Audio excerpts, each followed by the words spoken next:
Hey Quentin, Hey Jan, how are you? surprise, good to see you. Yeah, surprise.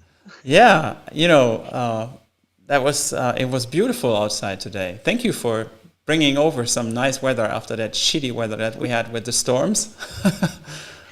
yeah, it was fine here. We had the sun. A bit of snow though, but it's already gone. I think we have But summer here it's by now. yeah, Yeah, it was like hopefully. 30 degrees. No, not completely, but maybe 13 degrees. It was nice. Yeah, 30 is a bit. 30 would be crazy for the Yeah, season though. I wish. Can't So wait for summer. yeah, I was looking at the calendar the other day, and we've got about a month before the time change, I think. So yeah, summer is right around the corner, at least spring. So that's good already. Yeah. And so at some point you'll be able to take some time off. Yeah, probably. When the days are longer because we get more sun, we can work longer days, so we can Yeah. schedule some vacation as well. Finally some daylight pictures again. Yeah, yeah, not just in the studio. But that's interesting. That's going to bring us onto the subject of today, which is a bit talk about outsourcing. So something I'm definitely looking into to get some time off as well, because last we talked a few times. I'm kind of busy since, well, really busy since last year, and yeah, outsourcing is definitely a topic that's going to be interesting for the both of us, I think. Absolutely. And outsourcing is a topic that can be like viewed from so many perspectives. And I'm Yeah. happy to touch on a few of those today. And to those people watching, if you have got some ideas on how you outsource or what kind of synergies you have in your profession, please let us know, and we'll throw that in. And Yeah. yeah, so what are your thoughts on outsourcing per se? What did you ever do that in any kind of way in your professional career? Yeah, for different things. I think the outsourcing that I did that led me to the most. Sorry, just had your microphone popping in the ears. I What? think the no, your microphone when you Oh, I'm moved it, sorry. I had it popped in my ears. No worries, that's fine. Uh, what did I say? Yeah, the outsourcing that led me to the most change, I think, in my current job is probably last year. I was working with a wonderful machine for my marketing. They helped me a lot, and I think that was great. I'm slowly moving into having someone who's going to take care of my accounting as well, which is something I'm really looking forward to because it's definitely not something I enjoy at all. So you mean like Uh, doing re- your taxes, or is it like yeah, writing your proposals and also doing the billing? no, yeah, no, just the bookkeeping. So Mhm. just for taxes and VAT as well, because I don't know how it is in Germany, but in Switzerland you've got to, well, it's it depends on what kind of form you're registered, if I could say that. I don't know. Yeah, I But understand. like the way, yeah, the way I'm registered, I have to send some papers every 6 months for the VAT to pay for it. Okay. So they are going to help me out on that and the taxes as well at the end of the year, and just check my accounts Yeah. just to make sure everything is running smoothly, and eventually also give me some advices as well. But I that's wanted a to start this really way, good so yeah, decision. yeah, definitely, because I wanted to start this way, just keep a bit inside, like in the house. I would still do my accounting, but they are going to go over at the end of the year and every 6 months, which is great because then I know exactly what's being done, what goes out, what comes in, and then I can Yeah. talk with them, and And you probably can do some next strategic year. decisions Yeah, yeah. But even next year I in the think same I'm gonna year. hire. Yeah, yeah. I may actually next year hire them to do everything for me, because honestly, it's not something I enjoy, and seeing how busy I am for the past couple of months, I don't think it's worth keeping it in-house. Yeah, and it's a We'll good see. decision to have someone that is in the loop, because Yeah, from my yeah. experience, in Germany, you, as far as I know, you have to have someone, an official Yeah. like tax accountant that is like doing your tax work, to have the wrap up in the end of the year. You don't have to have them per se for the monthly basis or the quarterly or whatever you have, but you do have to have someone that is doing the final sum up of the year. And the big benefit of someone having someone that is in the loop for the whole year, for every month, is that they can give you some advice on how you could like spend a little more to save some taxes, or like to have some tactics that give you a forecast on what you are expecting and how to delay a few payments, or how to make it just more fluent. And that's something that that I can definitely recommend. I've been doing this for whatever, I don't know, like from 2009 on, and it saves a lot of headaches and time, and it's making sure that everything is right and there's no surprises. Yeah, honestly, it's something I'm really bad at, because I've given that advice to everyone who asked me, well, if you were to change something in your business, what would it be, and what advice would you give to someone who is starting out as a photographer nowadays? I'm like, take someone to do your bookkeeping. It's not something you should do yourself. But yet I've done it for almost 10 years, and I'm finally now changing it, which is like a good thing, honestly. It's so great. And just like you said, it's great to have someone who's outside of your company as well to do that. When you're alone, it's even better to have someone else helping out. The same I had for the marketing as well, because sometimes you just see what you want to see, and you just try to keep away from things that you don't like to do, or things that you don't want to consider, and you try to lie to yourself. And I think, like, for marketing as well, it has helped me see things in a different way, which is probably also why I think my business has been booming since then, because it has changed so many things in the way I perceive my business, how I approach my clients and everything. So yeah, definitely it's been a tremendous help having someone to help me on different points. Yeah, well, that's absolutely, I think, essential if you want to work professionally, that you also have professionals around you that take care of the stuff that's not your daily business, or that you struggle with, or that you, whatever, just don't like. And that's good. And when it comes to your creative work, what is something, have you ever tried that, outsourcing, or like teaming up with someone? It doesn't necessarily have to be outsourcing, but you could also expand your team, right? Yeah. It's a bit tougher for me, I'd say. I've been, like, obviously when you work on beauty sets, you've got to collaborate with makeup artists and hairstylists, or even stylists for that matter.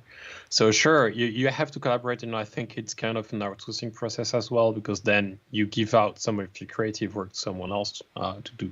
And even for actually still life, if you work with a set designer, which I don't do, but still, if you have someone to do set design, it's the same as well. And if you work with a client, usually it's going to be an art director or creative director is going to take care of that. So in some sort, it could be seen as some sort of outsourcing, even though you're not actually giving out the job. You are being the person who is being outsourced to, as you are going to create for someone else something they don't have the technical knowledge to, or don't have the contacts to help. So yeah, I've been trying to work with some different people, even art directors as a freelance, to help me on some jobs. But I just feel like it's something I actually enjoy doing, and I think I'm good at, and I don't actually want to outsource unless I'm forced to by a client. So for a personal project, I think the creative stuff is, I wouldn't outsource it. I would hire people to help me out, but I would still keep the lead on it. I think it's also the job as a photographer, I think, to keep the lead on the creative work as long as you can, unless it's required by the client to leave the lead. Yeah, that's right. That's If that right. makes sense. Yeah. Yeah, of course. Just seeing a question from Ivan. Thank you, Ivan, for putting in your thoughts. Do you pay a fixed amount or percentage of your income or both, tax-wise? Well, there is no fixed amount. Well, you do have a fixed amount, that is the VAT, right? That's always in relation to, at least here. I guess that's probably everywhere, but correct me if I'm wrong. And then you do have a percentage of your income for the taxes that you pay. What's the word for that kind of tax in English? Einkommensteuer? I don't know. Based on your income, it's taxes based on income or income on tax. fortunes, and it's income taxes. Then I think there are percentage as well for at least here for percent. Well, there are percentages, but that's not the same for everyone. Bracket that you are in, So if you're married, if you have kids, if you are single, if you are living with someone, if you have a shared household, and all sorts of things were taken into account. But therefore, you do have a certain percentage and a fixed amount on the VAT. Yeah. I made an estimation for over the past few years, and I think if I can keep on the side around 30% each year, like everything that comes in, if I keep on the side 30%, I can pay pretty much all the taxes and official stuff that I need to pay every year.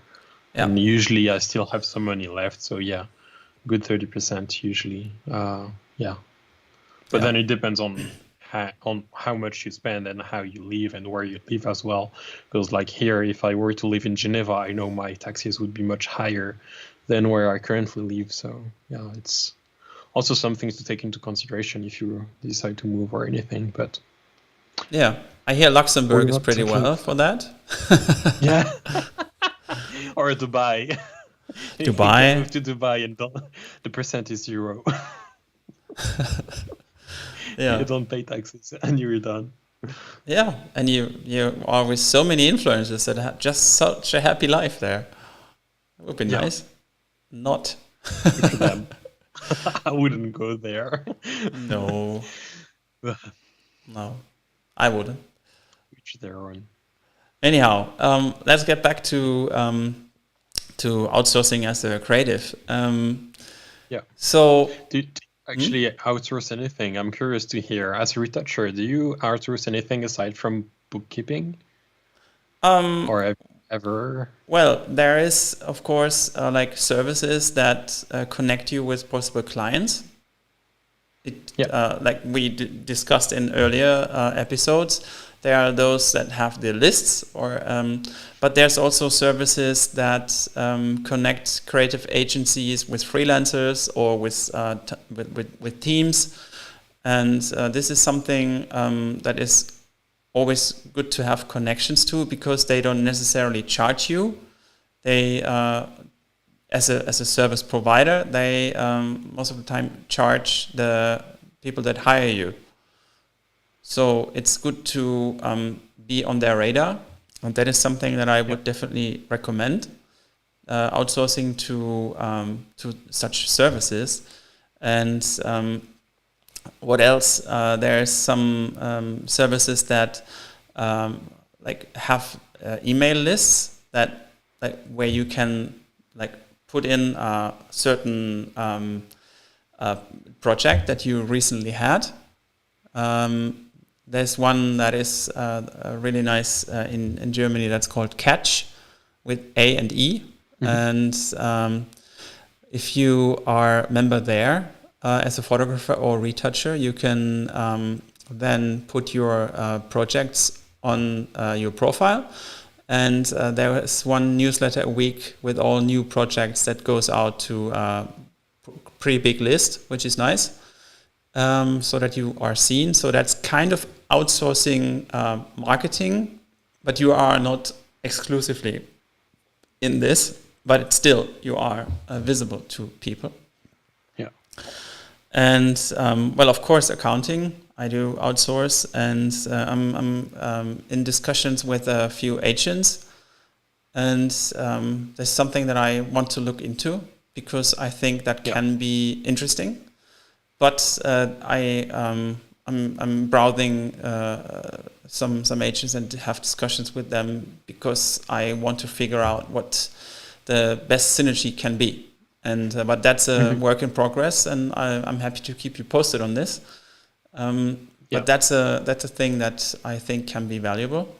And then what I like to outsource every once in a while, and what I established a couple of years ago already, is a very close relationship with a service provider for masking and clipping images, clipping paths and masking, but on a very high level, because I have a certain expectation on masks myself. I need them to be super precise and very adjustable. So I reached out to a couple of service providers and told them about my needs, and we did some first jobs together, and we figured out a way that works really well. And I also wanted it to be really fair in both directions, and therefore I established a connection with a service that is called Best Image Clipping, and I'm really happy with them, especially with Ranjit. Ranjit, if you're listening, you're the man. And he and his team, they do such an amazing job, and they're always on time. And when there's something that I need a lot of clipping paths, I know that for example, when I develop those images to be retouched, I send those images over, and it can be bulk or it can be just, I don't know, 3 to 5, whatever. But it doesn't matter, and they always return the images really super fast. And that's something that I can rely on, and this is really, really helpful, because if I wouldn't have that, like doing complicated, intense clipping paths is something that I can do, of course, but it takes so much time that I can use for negotiating or educating clients, or just doing the retouch work, or connecting with other clients in the same time. That is way more efficient for myself. And this is something that I wouldn't want to miss. It's not necessary that I do it with every job, of course. But if I know that it's like 10 images that I need to do precise masking, and not of just a silhouette of a person, but of many elements in one image, then I send it over, and I'm having it back next morning, and that's perfect. So I can start with it. Yeah. And what else? And just thinking. I'm just curious regarding the clipping services. Was it good from the get-go, or did you have any issues when you started working with them? Like you had to have chats with them and go back and forth to try to get what you really wanted, or was it perfect? No. Well, I tried a couple of services, because when I thought about that, when you are on LinkedIn, you get like messages like every day, like, hey, we are this and that from India, and we want to do your clipping path, and that's fine. But I decided to connect with a couple of those and discuss what my expectations are and what their expectations are. And I'm not looking for the cheapest price. I'm looking for the best service and the understanding about what I really need. And I did that when I had the first team poster for Fortuna Düsseldorf and for the soccer team here from Düsseldorf, right? And where I had so many players, like I needed to clip and do masking on 200 players in total. So like many perspectives. And I sat there and I was like, I did the first one, did the second one. I was like, oh my God, I will never finish that whole project in 1 week that I had. I would do the clipping in this 1 week. And this is not good. So I reached out, like panicking a bit, and it was like, oh shit, how can I do that? And I reached out to them, and one of them was like, yeah, no problem. send it over. And it was Ranjit, and it was like, okay, but I really need it super pristine and neat, and and he was like, yeah, just give me one example of what you need, and I'll make sure that you get this. And they delivered, and it was perfect. And I had it the next day, like these 200 images, because they have a huge team. I was like, Yeah. Really? How is this even possible? And then so it was magic. And I said that, okay, whatever the cost is, it's worth it. And it was surprisingly cheap. But Ivan is asking. He's actually asking how much. Well, it depends, right? But the price page with the pricing doesn't work. Well, I don't know about that, but they have different prices. They did give you discounts if you have a lot of images, and a lot is like 50 plus or so. And for a really extensive clipping pass, you pay, I think, $5 maybe. And if you do masking, it is, I think, about the same. So you can do the math. And but I asked him, is this a fair price for you? And is that something where you do have some trade-offs, or is this good? Like, can you work with that? Because if we do that, I want it to be fair. And as I said, I need pristine work, and I don't want you to be in a rush. He said, no, that's good. And there is some taxes that go on top, and some amounts of few percentages for PayPal payment or so, but that's okay, and so you can calculate that in your estimate that you give your client, and it saves so much time and headache, and it's something that is a very good quality, and therefore I'm really happy that I have made this connection many years ago, and I'm still working whenever I need that services. I'm connecting to Ranjit, and Yeah, that's great. I was curious to hear how it was, how your experience was, because I've been outsourcing my retouching a lot, my editing a lot when I was doing wedding photography, because there was a moment where I realized I was just spending way too much time, and it wasn't worth it, because I felt like my work wasn't done in post, it was actually done when I was shooting. So I decided I would hire someone, and I was working with a company based in Canada. It was called the Image Salon. Image Salon, I guess you can say. It's still, they are based in Quebec, they're based in Quebec, so I guess it's French, but I don't know. I'm kind of confused. Anyways, they were doing a great job, and I had to pay about, I think it was varying between $300 and $500 per wedding, and still I was charging about, I think the lowest price I had was $3,000, and then the highest around $5,000. So it was extremely worth it, because I could just send it out and they would do everything for me, and I would typically spend about 1 to 2 days on the editing, and then if I could take another wedding during the week, because I wasn't doing the editing, I mean, in terms of finance, you do the math yourself. It's pretty easy. I mean, between spending $500 so I can take out another $3,000 or $4,000, that's great. Or just take one wedding and spend my time in front of the computer. Yeah. I mean, it was extremely worth it. Yeah, but in the beginning, it was... Yeah, go ahead. Go ahead, please. I didn't want to interrupt. Yeah, in the beginning it was a bit of a tough process, because the editor wasn't getting my style. I didn't get the images the way I wanted them to be.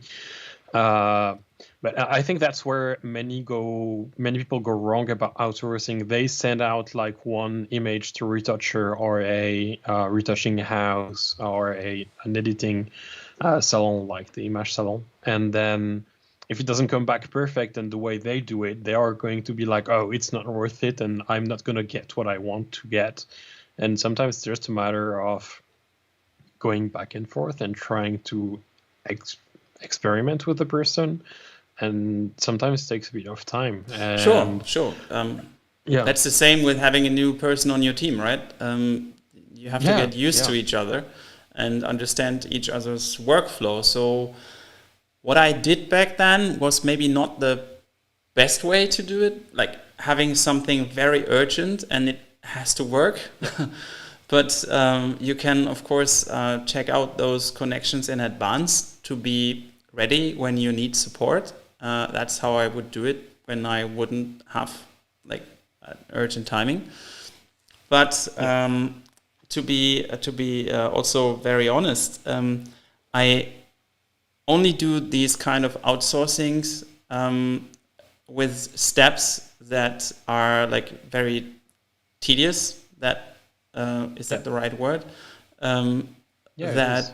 That take a lot of time, but that are more technical, you know, and that I can still adjust. It's just saving some time. It's like someone putting your jersey into the cabin when you play soccer. You do have to play yourself, but you have someone that takes care of everything around that. And just very happy about that image that I created with the soccer. And but you know, that's the thing. My clients pay me for my vision and my creativity and my ability to tell their story, and therefore I want to focus on that, right, and not on the just the super technical parts. And that is why I like these kind of outsourcings, because it is a win-win situation for people that have this kind of services, because they work in very high volume and they are like having, I think they have more than 200 or 300 people working there. So that's not a one-man show, and that is something that this is why they are so fast and can be like offering this kind of reliable service. And you cannot hire those services here, because people would like, that's taking a lot of from the whole budget, from the whole job. Yeah. And that being said, the next thing that would possibly happen is like I love to have a team that is able to work on the same level with me. Mm-hmm. So therefore I have connections with other retouchers or studios that I can take to extend my team, because otherwise bigger jobs cannot be dealt with, and I don't have to turn down jobs that come my way, you know. And this is also something that I think is very valuable to have. Like if you have a certain like level of expectation from your clients, and you because some jobs are very time consuming. Like if you work on key visuals, for example, that can easily be 1 to 2 days per image. Then including like corrections and stuff like that, and also having like to have the conversation with clients. Therefore, it's good to have people that you have close by, that you have the same workflow, or that do understand how to jump in your file when you work. So therefore, I like to have some people around me that I can trust and rely on to say, hey, it would be good if you can jump in here now to finish this file or do this and that, and then give it back to me and I can continue from there. I think that is something that is very valuable, because if the second, third or fourth job at the same time comes along, you don't want to turn those down, right? And you want to be able to deliver the same kind of quality to your clients. And this is also the way to scale your business. Yeah. It's something that's interesting, because it's the same when I was doing my wedding business. Like people were telling me, oh, it's a bit of a, like you're cheating because your clients hire you to get the job done, and then you send it out to someone else to do retouching. And I was like, well, when you go buy something, Like, you don't expect the CEO or the person in charge of the company to be doing all of the job. So why should I be doing all of the job as well? It doesn't make sense. When the client they hire me for the final result. But then if it's me or someone else doing the job, they don't care. They just want to get the job that I usually do. So if someone can do the same as me, or even better for that matter, which was actually the case for the wedding stuff in the end, well, that's great for everyone. I mean, I spend less time, I can even make some money on it, and then the client has an even better result, or at least the same result as it would be if I were doing it myself. So that's great as well. And Yes. like you say, it's a way of scaling, and I think it's the best way of scaling work when you are creative, because in some sort, as if you look at photographers nowadays, they more and more become some sort of small production agencies. A great example of that is Renkin. If you look at Renkin's work now, it's like a production company. They do film, they do photography, they have magazines and everything, and it's not just a photographer doing it all by himself. No. So in some way, at some point, you've got to find people to do the work for you and to help you out, to bring out your vision, and you can be just the best example for that is in if you go to a Michelin star restaurant, like the chef is not cooking the meat and the fish and the potatoes and the pasta and everything. He's just putting the final touches and He's making sure orchestrating. everything is. Yeah, he's making sure everything goes out great for the client, and that's it. And if that's what you can do as a photographer or retoucher, that's great for you. Just keep what you want to be doing and Absolutely. And try to give out the rest as much as you can. you always have to, I think, deliver a little bit more than expected to your client. And that can be time-wise, quality-wise, it should be the same level or better. And so I think this is crucial. So you have to make sure that the quality is always like top-notch, and however you make it possible. I think the best way is to have that kind of expectation that you always meet, and you just have to make sure that. And therefore, I think it's good, as I said earlier, to have this kind of relation with people that can help you with certain steps. But I wouldn't, and that's what I would never do, is I wouldn't give work to someone else and not see it again anymore before it goes to a client. Never. Because this is, as I said, I don't outsource those kind of steps. It's always me. Yeah. And this is what I stand for, and this is what my clients know and what they expect. And it's about my creative vision and about what my team and me can deliver. And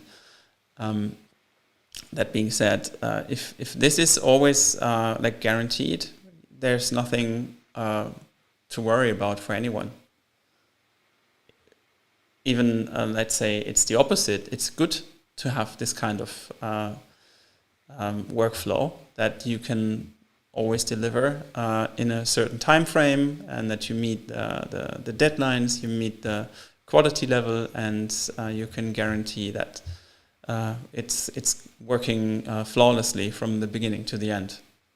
And I don't want to be in a rush, or I don't want to be in a situation where I need to take some percentages off from the quality, because this is possibly a situation where you are at risk, and that's not what I want for anybody that I work with.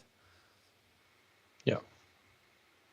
But that's a good thing. And so when we talked about trust, we talked about different ways to outsource, but now I think we have one huge synergy left to talk about, and that is of a retoucher and a photographer, right? And so Sure. you as a photographer, and this is, I think, a very exciting question for every photographer that has never like outsourced work yet to a retoucher. What were your thoughts when you did it the first time, and what are you looking for if you do it now? At first, I think it was tough because it's kind of letting go of your work, and it's kind of bizarre to say, but when you create something, you are emotionally attached to it, and sometimes it's difficult to let go and have someone else work on it. But then, as it's my job and it's a business that I'm running, it just made sense. And then the first time I did it was really for wedding photography, and that's actually the best decision I made ever. Was to have someone doing it for myself, because the result was better. Yeah. And I had more time, more money, so everything was really a great decision. Today, I'm still editing everything myself, except for bigger jobs when I can have the budget for a retoucher that I think is worth it.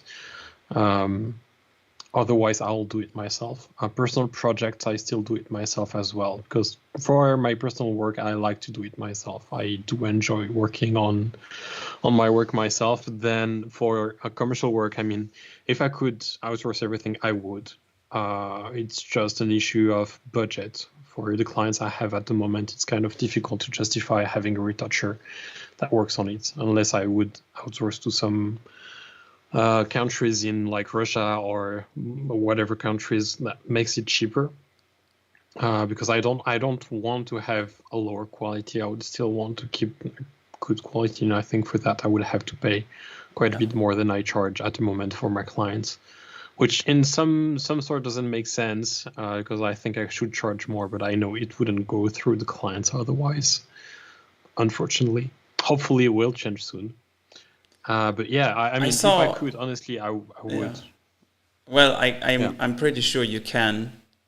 It's always a matter of what kind of quality clients expect, right? And I think I recently saw a really good discussion of Chris Doe that had a conversation with someone in his video about how to always raise your prices when you work with someone new. I think we should maybe link this video, because it has a lot of value in it, giving information of how to enhance pricing, and that's a good thing. Anyhow, and if you are, because I think it's, for photographers, it's a thing of letting go of your baby that is not yet dressed, right? So you give it like this tiny little thing, you give it over, and you want someone to take care of it and make it and help it grow up in some kind of way. So you have to trust a lot with your outsourcing. And how do you make sure that you find that trust in someone? Because I think it's different to reach out to like someone that you don't know just through the internet and meet your expectations, in opposite to having the chance to like meet a person, or at least discuss with them, and in an ideal world, look at the same image in one room and discuss what you are expecting and what your vision is. And so how do you do that as a photographer, and what are you looking for in a retoucher to see if there is a synergy possible? Usually I'm first looking at the quality of work, and I think for me the most telling part is at least for me, it's the color correction part, because you can tell some retouchers are just terrible at color retouching. They just cannot see colors, and when you see beauty work where you still have some green patches under the eyes or some cyan around like the corner, and you're like, you just don't know retouching. Like, it's the color is so wrong. I couldn't care less about texture because it's an easy fix if I need to do it myself, but the color work is something I expect from a high-end retoucher to get it perfectly right. Yeah. So usually it tells a lot. Like, if the color is shit, I know the retoucher is not worth it for me. Especially if then it goes into print, which is less often than a few years ago, but still, if clients are going to print and the color is terrible, it's not going to fly by, and then I may lose a client. So that's something I'm always looking for. And then I like to go to the website and check out, because I've even found some retouchers who don't even have a website, and I'm like, what are you doing? Like, in what world are you living in? I like to have a great about page and just find out a bit more about them and what they like, and if I can connect on a personal level, so I know we can talk together. Yeah. Like with you. I mean, the first time we were on the call, I mean, it was easy to get the discussion going. So I know if we were working together, it would be really easy. And I mean, even looking at your website when you got into the Capture One brand ambassador, I knew you'd be someone I could like get along with easily. Because, thank you. I mean, I mean, that's true. If you're looking at your website, it's something that's telling me a lot about you, and I know you like to chat with people, and you do great work, and you've got experience in different industries, and you've worked with like great photographers. So I know from that your work is top notch, and it doesn't have to be more than that. Just like great references, a good about page, and a great work.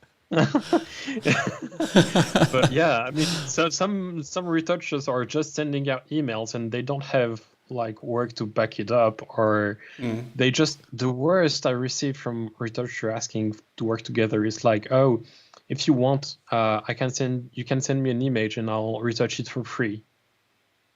I'm like, wow, you value your work that much, you would work for free. Okay, well, I mean, I'm okay with working for free, but I've so you mean like anything a first free fix or what? Like, yeah, it's like I don't know the person from nowhere. They just email me and be like, you can send me an image, and if you want, I can retouch it for free. I'm like, wow.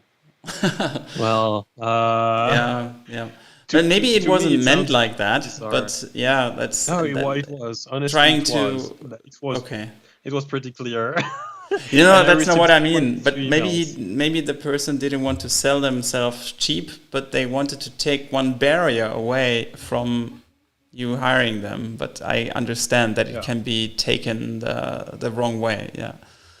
And I mean, the wording is just terrible. When you write to someone, you should always try to, instead of like, oh, I can make it for free. To me, it sounds like, so you don't have the experience and you don't have the confidence to get on a call to chat, or to like try to collaborate on a first image, or just show me how you can help me and make my work better, and not, I can make it for free so you can see yourself. Just like, sell me on your services, show me that you've got great work, that you've worked with experienced photographer, that you've been published in great magazines and not shit stuff that's going around online. And I mean, yeah, like these free raw files that you can get. Hey, Quentin, I can't hear you now. Do you hear me?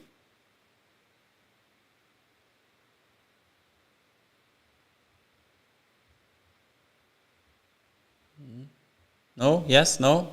Can anyone hear Quentin? Like, could you just hit it in chat? Or if it's just me that cannot hear Quentin, can you hear me? What's going on?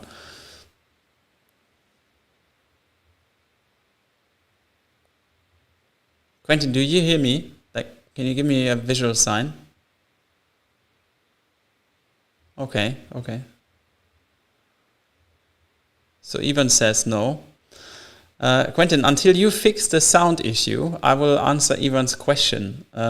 So Ivan said a good retoucher can be hired only by a well-paid photographer, and in most cases it's commercial, not relatively cheap personal shots. Well, I think what you mean,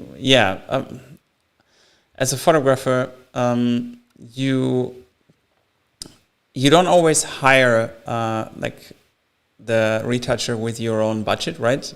It's with your clients' budgets. And, even I had these discussions with photographers that said, well, I don't have the budget for retouching, but they had a lot of budget coming from the client for the job. So it's something that some photographers don't value the work of a good retoucher, and some do. So I guess it's a good call to work with those photographers that really do that. And with personal shots, that's true.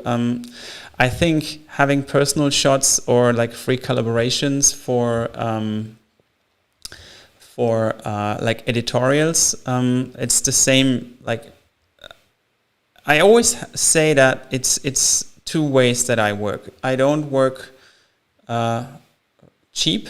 I work for the full price, or I work for free. And free means that I'm really happy to collaborate on nice editorials that are for like good printed like publications, and also like arty projects, because for me as a retoucher, I love the two ways of working for high-end commercial clients and also high-end like fashion and like free editorial, not free collaborations. And therefore I like to have that mix. And sometimes there's a budget, and of course I wouldn't say no, but and sometimes there's not. And if there is a budget, it's I like to have it like fair for everyone, so that the whole team benefits from that. And if there's no budget, it's the same. We all give our best to have something that like shows really well the quality of work that we can get, and therefore is a good advertisement for the whole team. And I think the currency is like having like the credits for everyone and everybody of the same team, taking care that it gets seen by as many people as possible. That's how I see it. And that's also something that is of high value. If you work for a really great magazine, if you work with a really good photographer, it can be a good trade. Quentin, how are things? What happened? Cable? Broke? What can we do?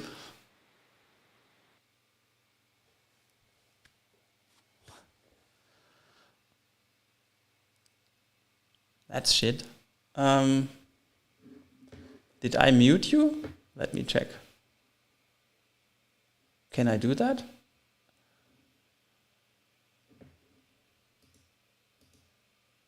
No. That's bad. Is there a way of unplugging? There. There you are. Yeah, it's not the microphone anymore, it's the MacBook, but I don't know why my microphone gave up. Anyhow, now we have you back. That's great. Yeah. Did you hear me in the Yeah, in the meanwhile? I did hear you. It's my laptop going crazy. I don't know why. Well, technical issues, not our problem anymore. Maybe we should outsource those technical stuff, Yeah. Have a team for the streams. That would be nice. That'd be great. But you managed. That's great. So I hope I answered your question, Ivan. And do you have anything to add, or were you not able to listen?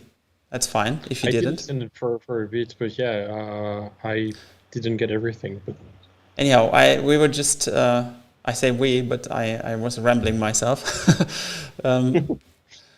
He said, as a good retoucher can be hired only by a well-paid photographer. And in most cases, it's commercial, not relatively cheap personal shots. And I said that yes and no, because I think the client's budget is what is important, and I think a good photographer can also communicate a good retoucher for his work or her work. Yeah. And I know a few photographers that don't value the work of a high-end retoucher that much, and therefore they have shorter budgets. But that's their call, and that's fair. If they don't want that, that's okay. But some other photographers, and I guess that's the most, that really know the value of having someone that can do exactly what the client wants with the images that the photographer provides, and that have a good relationship, that value this kind of synergy, and that know that the price. And it's always a matter of negotiating and about selling like the story to the client. And it's not necessarily that they don't want to pay the retouches, but it's a matter of experience, I guess. And good agencies, for example, they know exactly what they're looking for. If someone, I think I mentioned that before, but I had a conversation with one art buyer, and she said that when we get an estimate from a retoucher or a studio that is too low, we don't expect them to be able to do the job to our expectations. Yeah. Because they probably don't know what high-end job like brings with it, like correction-wise. And it's not that there's like personal corrections, but there are some standards that need to be met. And if that's not the case, they don't see the, like you said with the colors under the eye was a good example. Like there are some things that just indicate that this person maybe is not the one. Yeah. And it can be the color under the eyes, and it can be the number under the line that you write when you give your estimate. And therefore it's those indications that people look for. And another interesting point is that Ivan said that he's turning himself from a photographer into a retoucher because he couldn't afford hiring a good one. I think that's the same point, right? If you are not able to put the project price to that level that you can have your cut and also have a good cut for the retoucher that you want to work with, it can be a good idea to reevaluate your negotiating with the client so that you can get that budget to deliver this really high-end quality. And but I also understand that you want to do the work yourself. But then again, we come to a point why a photographer would outsource in the first place. That is having time for more photography work, right, Quentin? Yeah. And I think that's one of the main reasons why photographers want to do that, because I know a couple of photographers that are really good retouchers, and I think I'm speaking to one. And thanks. But that's the thing, right? You need to know what you, and that's why I think photographers should have at least a good understanding of what high-end retouching is. And of course, they don't have to do it themselves, but they have to know what they look for and being able to understand every step of the way, and therefore have a good quality eye or quality judgment eye. And if you are doing it yourself, you are taking time from your possible slots for doing another photo job. But that's a evaluation everybody has to do for themselves, right? So even if you're still listening, what are your thoughts on that? And have you had the chance to work with commercial clients that you could ask for like a decent amount of project money, or is that an issue? Maybe what can be improved? That would be good to talk about, I think. And the other thing that I wanted to ask you, Quentin, on this was if you are working with a new one, a retoucher or a new retouching team, I think what I learned, and I'm curious to hear what you say, is that I really want to understand everybody that I work with and the vision and their ambitions and how they approach images themselves. Therefore, I value when photographers are having some good retouching skills too. I really like to listen for a long time before talking, although I like talking a lot. It's very helpful to understand what, let's say, you are looking for, and therefore I do ask a lot of questions and then wait for the flow to come, like answer-wise, and then I think it's very valuable to listen over talking. How do you feel about that? Same. I mean, I think the person asking the questions is always the person in control of a conversation, and I think when you're looking for someone to work with, it's great to have a good conversation about what each other are looking for, because I mean, if you work with a new retoucher and the retoucher is just looking at like staying at the level he is now or she is now, or just like having, I don't know, an example would be, I just want to do beauty photography and I come to someone and ask for still life as well. Is it something that you could be interested in? That I actually asked you the question a few weeks ago, would you do still life photography? Because it's something I wanted to know for clients in the future as well. And it's something I think it's important to have a proper conversation, and for the person who is answering to give honest feedback, because what I hate the most is having a retoucher who is going to say, oh yeah, I can do watch retouching, and then have you like done it, or could you do it, or well, not really, but sure, but if I've got a client who is asking for a top-notch like high-end retouching on a watch, I need it to be done and not be it like an experiment and see how it goes. So it's having a good conversation before and being aware of what the person can do or cannot do, especially in the commercial industry, because we'll get back to even afterwards, because I think it's going to join what I'm going to say now.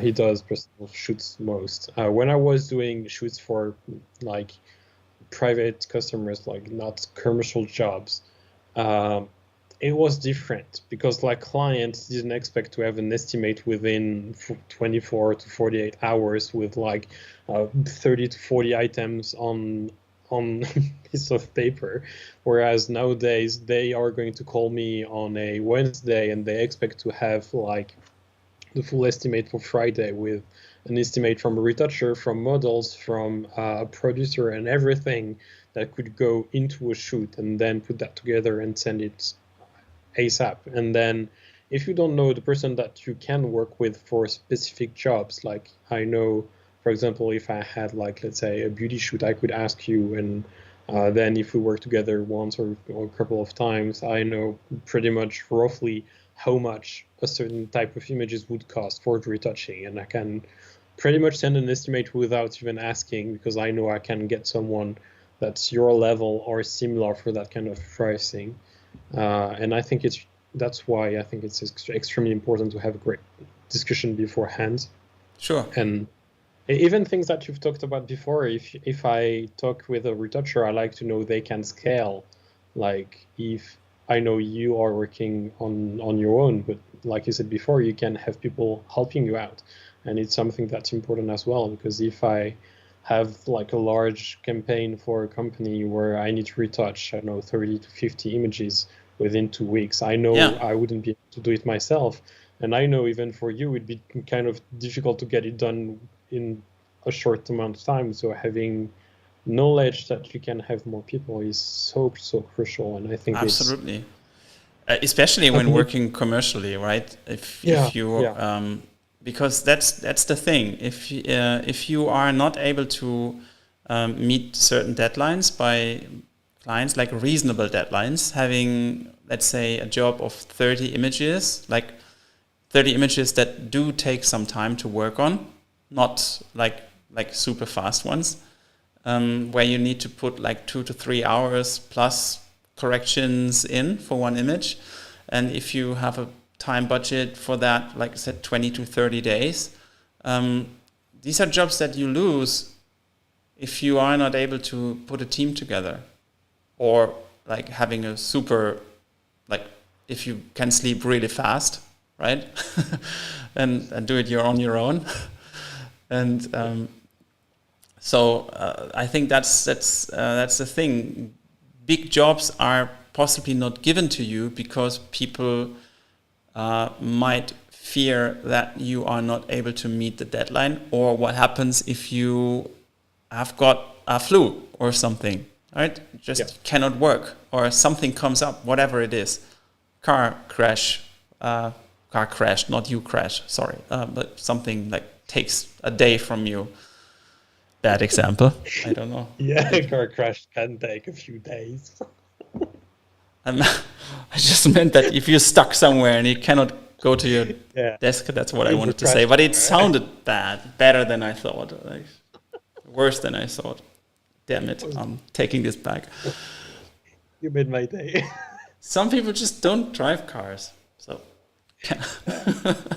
still, the bus can crash, the train as well. Yeah, it can get stuck in a tunnel, and what then, right? Tell that to your client. Yeah, sorry, couldn't make it to the computer. I got stuck in a tunnel. Yeah, when shit hits, what happens when shit hits the fan, right? You need to be able to have plan B, and therefore it's good to have a team, and that's the thing. And here we go. And if you don't have that like level of flexibility or trust, you possibly don't get the bigger jobs. Yeah. And that can be okay, just to work on the smaller ones. But you probably have to do a lot of those smaller ones then. And that again takes time away from your private time. And it's always a balanced thing. And I guess when you are working on a certain quality level, it should be the goal to work on that quality jobs, and on those really well-paid jobs, because that's what we're all aiming for, like doing great work for great clients with a great budget. It would be a lie if we would only go for the really cheap ones. Yeah, and I mean, it's a matter of expectation and what you want to do. I mean, I know photographers who want to work only with local companies and small companies because they want to work with people in their areas, and they don't want to be working with agencies. They don't want to be working with big budget because it's too much stress and everything. And it kind of goes back to what's Ivan just put in the comments, like a retoucher, no, not that one. I can't double the price for clients to have the budget for retoucher because the country is poor. It's not even a matter of country. It's a matter of what clients you want to have. I mean, I know for myself, I want to grow and work with bigger clients. And at the moment, I cannot justify retoucher for every job, though I wish I could. And I know in the future I'll be able to, because I want to target clients that I can actually afford and that can see the difference of having a great retoucher or having myself doing it and being stressed out for a year because I'm going from job to retouching back to a job and never takes time off for myself. Just because I'm still in the zone where I'm slowly growing and getting bigger clients, but still in the grinding zone where I need to do a lot myself and cannot allow the budget for having people help me out on things that I know could be done by someone else. So I think going back to what Ivan said, is it's not a matter of country or whatever. No matter where you live, you can find people to help you out. It's just a matter of finding people that can match the budget you have and the clients you have that can put the budget you need to create what you need to create. So Yeah, and actually, just answering the question as well, I see a retoucher has more chances to earn because they can work remotely worldwide. A photographer in most cases works only in one location or he leaves.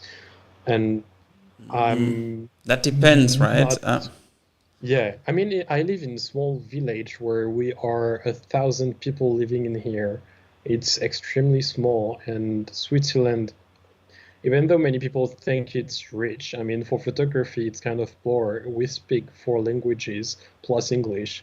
So we take a lot of the advertising from Germany, from France, from Italy, and from the UK.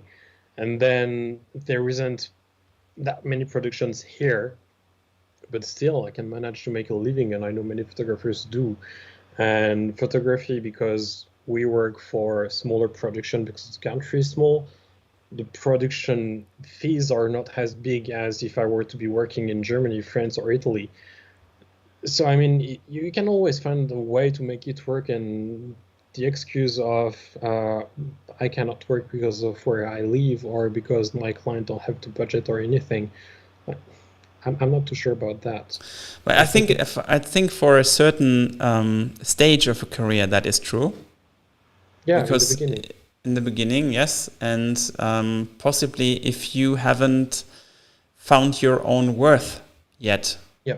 Not precisely you, Ivan. Don't get it wrong, but just for this example, I think if you value yourself and your work right, you will have it easier to charge because charge higher prices because you don't.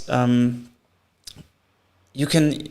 And that it's never a personal thing negotiating with a client. And if the client doesn't meet your budget, you can say no and move on with your life. It doesn't hurt, right? Because you don't have to work for everybody. You have to define your own worth and the price that you are willing to work for. And if that is met, fine. If not, go on. There's the next one. And there's always someone that wants to go bankrupt faster than you. So there's always someone that takes the job, and if that's below your level, that is below your level, right? And this is what this is my 2 cents on this. And the other thing is that I think if you are, of course, you are limited before you are known as a photographer. Like you don't have that travel budgets, and you don't have the option to be flown to the Caribbeans to shoot some models for a big fashion campaign or whatever, or in New York or you name it. And but certainly it doesn't depend from where you are. It's who you are.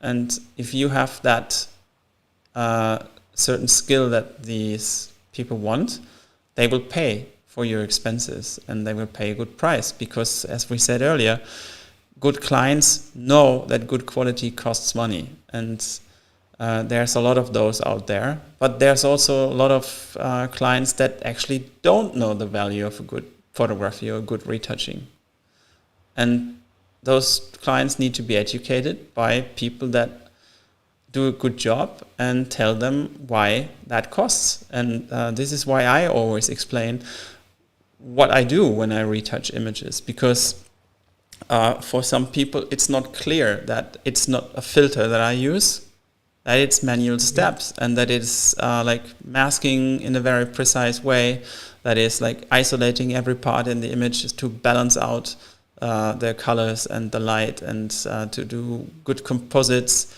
It's necessary to take some steps that actually take time and expertise, and this is what I put in every image. And if people are not willing to have that kind of quality and therefore my experience, that's fair, and I understand that this possibly doesn't meet their budget, but then again, I don't want to do that job. It's as easy as that. Yeah. Because there's someone that can do that for them that is not doing the same things that I do, and that's fine. But I understand that. When I was starting out, I wanted to have every job. And I didn't know my worth. So this is something that it just takes time. But self-awareness is a very good thing. And patience, right? So we need to have some patience to actually attract those clients that you really want. And don't be dependent on just that one client that searching for a cheap solution for their terrible problems that they might have. Yeah, and budget the client tells you they have is always different than the budget they can have. A good example is a job I had last year. They told me they had, it was a small job. They had 2K for photos and videos. I sent an estimate out for 2K just for photos. I was like, and they wanted a 4K video, right? Yeah, sure. With editing, music, color correction, and everything, and all the raw files and editing. Actually, it was close to true, but it was an extremely small job in itself. It was just a couple of pictures to deliver, like 3 pictures, extremely small job. Yeah. And I knew afterwards they had 2K for photos and video. I sent an estimate for 2K. They were like, well, okay, we're going to find some budget for someone to do the video then. They managed to find someone, and then a few months later, they came back to me asking for additional usage, and I actually ended up tripling the initial budget. So it went from 2 to 4 additional K. So 6K for an initial job. They had only 2K for photos and videos, and they paid 6K for photos only. So yeah, budget, you never really know what clients have in their pockets. And even if they tell you a number, sometimes it's actually quite different, especially when they realize what they can do with the pictures and how they can use it to make advertising and everything, and then it can change a lot. Which is also something for retouching. I don't know how you work, but when I have clients asking for like web-only usage, like Instagram, as many clients are asking nowadays, like videos for Reels and photos for the gram. I'm like, okay, sure, but the retouching is going to be also for Instagram. I mean, I'm not going to spend full time working on a 100 megapixel shot for Instagram. I mean, I'm going to spend way less time, and the price is going to be different as well. But then if you come back to me for additional usage, there may be additional fees for retouching as well, and not just for usage, because then we may have to go through a retoucher to do that. And I may not do it myself. So, yeah. Yeah, true. So we've got some more comments here popping up. Let's have a quick view on that.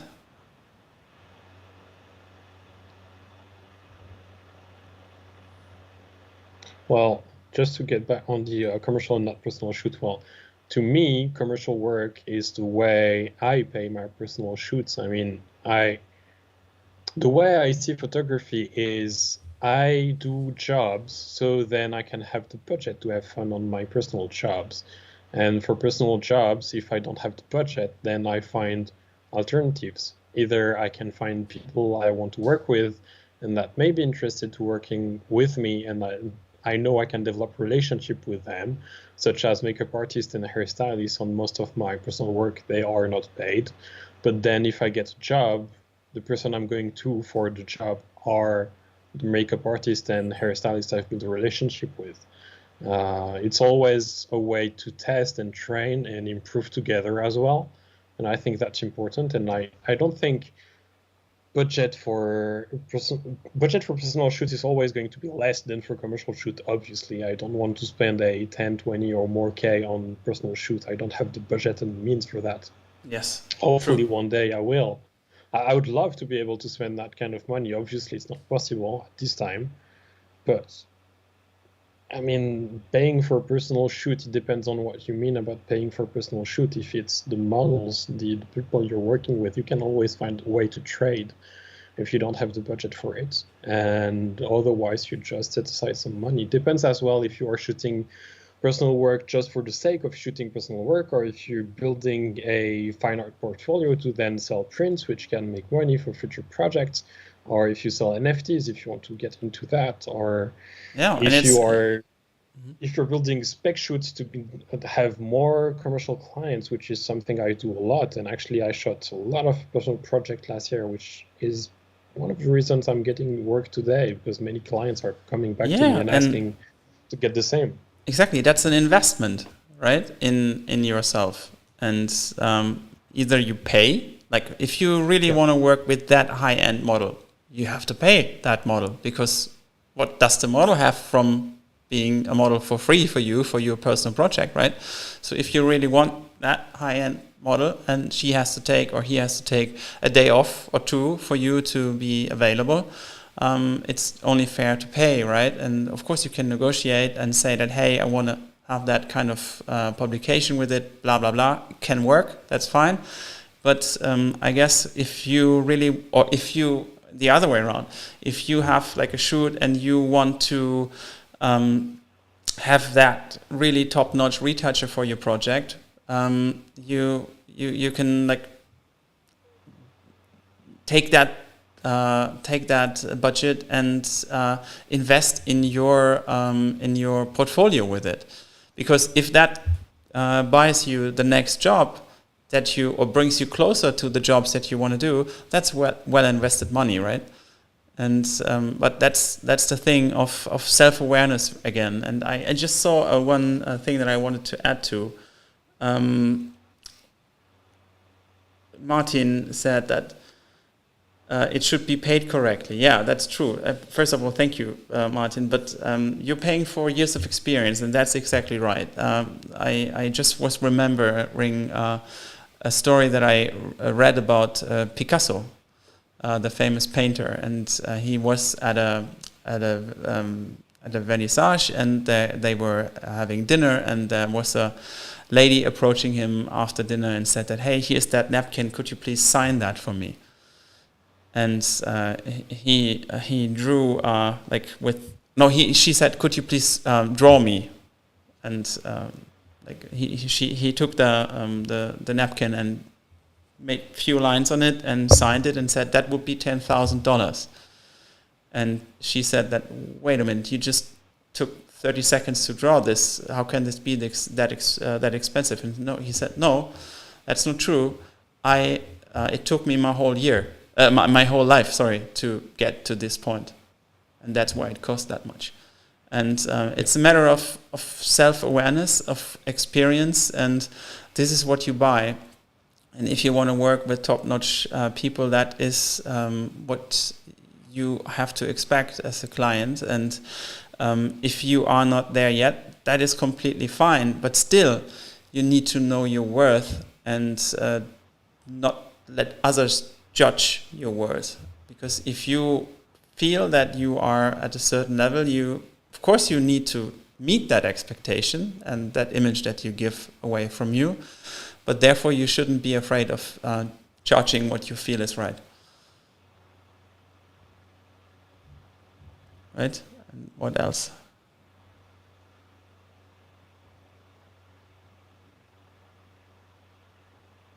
I'm just reading comments. Yeah, no worries. How did you get in touch with L and big customers? Was it luck and connection in the industry, or did you actually get in touch with them? Well, it's not always if you ask me, Marv, the thing is that you are not always in contact with all the clients that hire you. Sometimes it's also through photographers or through photo editors that reach out. And I think Quentin and me talked about that earlier. You have the option to get in touch with them through LinkedIn or through email services or list services that we were discussing, like bikini lists or agency access or something, where you can actually get the contact data of photo editors of those magazines, and then you can reach out. So we had an episode on that. What was that? Like the fourth one? I don't know. I don't know, but it should be on the channel. If you go, there is a link in the description on all the channels that are streaming now. If you go in the description, you should have a link to the main channel, and then you can find the episode where we talk about marketing and how to find clients on LinkedIn and everything. So yeah. So you can reach out to them, like yourself, of course, and explain who you are and what your kind of work is. And the other thing is, of course, they approach you, or the photographers that I work with are approached by them, or have strong relationships with the magazines, and then they know that we work together, and I know that they take me into their team. That's how it works. What else did we have to answer? Well, Ivan, that's of course it's a solid and valid way to do it, and it's always a decision to.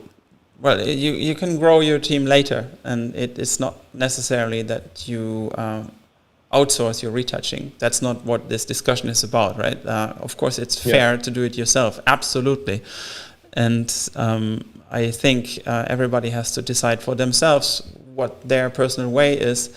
But as you're right, Ivan, we are talking a lot about commercial work at the moment, because this is what pays the bills, and this is what enables every creative to be able to then have time for those experimental, creative, really arty works that we all love. And therefore, it's good to have a solid base of clients that pay a good price for your services, that is like in relation to your level, and so that you have the time and budget to fulfill your creative soul, which for me is essential. I can only talk for me, but I need this kind of balance between commercial work and artistic work, or like, let's say, projects with a purpose, that I can help some people with it, or that I can help tell a story, or that is something that is just that I really want to do. Do you credit as a retoucher in magazines or books? Well, I think that is there are some productions that don't credit the retoucher, but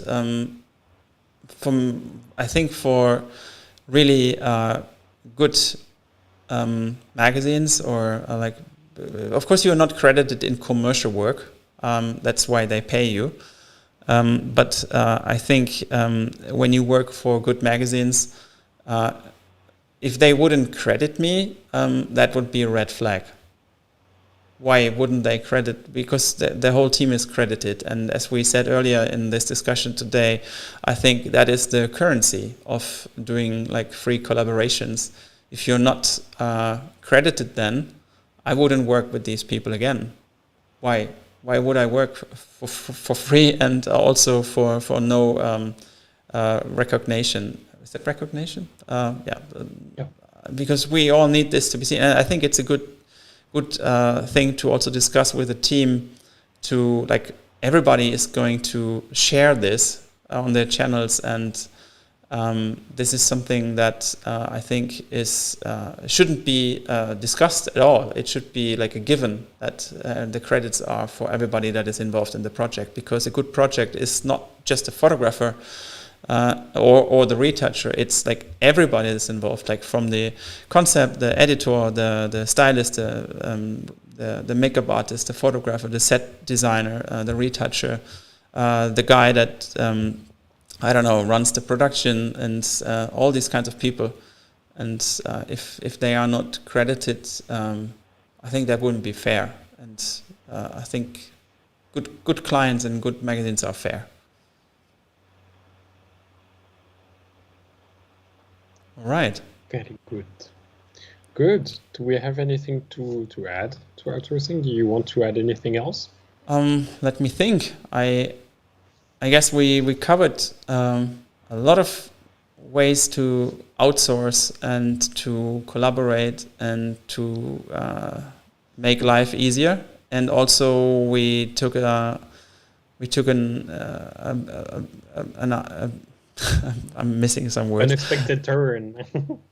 Yeah, and we also put some light on quality and being able to evaluate the quality of a good hire or a good addition to your team or a good outsource, because it's not always about price. It's about having someone that either gives you time to fulfill your professional career as a photographer, for example, and or that gives you like the option to scale your business. And I think these are, aside from having someone that takes care of your accounting or takes care of your marketing or like cuts your videos and does your content. There's so many ways, but the one thing that combines everything is like trust and a loyal relationship and not the cheap price. Yeah, that's good. That's I think that's the wrap up. Did we miss anything? I don't think so. No. And if there is actually any questions, either now during the live or after during the replay, if anyone has any question and you want us to go deeper into some of the subjects, just let us know, and we can always create another episode. And we actually were, I don't know if I can say that, but I will say and we'll see. We were actually also discussing about perhaps someday making some kind of portfolio review. So that could be an interesting way of actually reviewing, because I've never done it for other people than photographers, but perhaps for retouchers. Could be interesting to make a portfolio review for retoucher if you have in your following, and if I have in mind some retouchers who would be interested in that. I don't know if that could be interesting to like complement today's live. We'll see, but we are always open. So yeah, we're always open, and we've got some thoughts, like sharing also some insights from our work and workflow, and doing some live work to share with you guys. And as Quentin just said, if it's interesting for you to show your portfolio and have us review and discuss what could possibly be enhanced or what's perfect already, that's a thing that we also would like to help you with. And even the schedule is like bi-weekly. We are trying to do it every second Wednesday evening, and until now we were pretty much able to do it. But that's the schedule that we have planned. And you don't see the previous ones on the channel now. Where are they hidden? So Ivan, you possibly mean my channel, and Quentin and me, we decided that we stream live on our own channels, but the replays are stored exclusively on the new 2 Caps 1 Passion YouTube channel. And this is why you possibly don't see the videos on my channel, because I took them down today. And we want to have that separated from our main channels. But the streams will always be on Quentin's channel, on my channel, and on our channel, and also on Twitch, and possibly in the future on LinkedIn. I posted the link to the channel in the chat, but I see there is one channel that you didn't get it in the chat, so I don't know which one. But if you go to YouTube and you type in 2 Caps 1 Passion, you will find the channel. So if it's not in the description, which it should be, you can type in and you will find the channel with all the previous episodes as well. Yes. And later this spring, there will be also all episodes as a podcast to have it when you walk the dog or when you go to the gym to listen to these kind of conversations. And what else were we planning?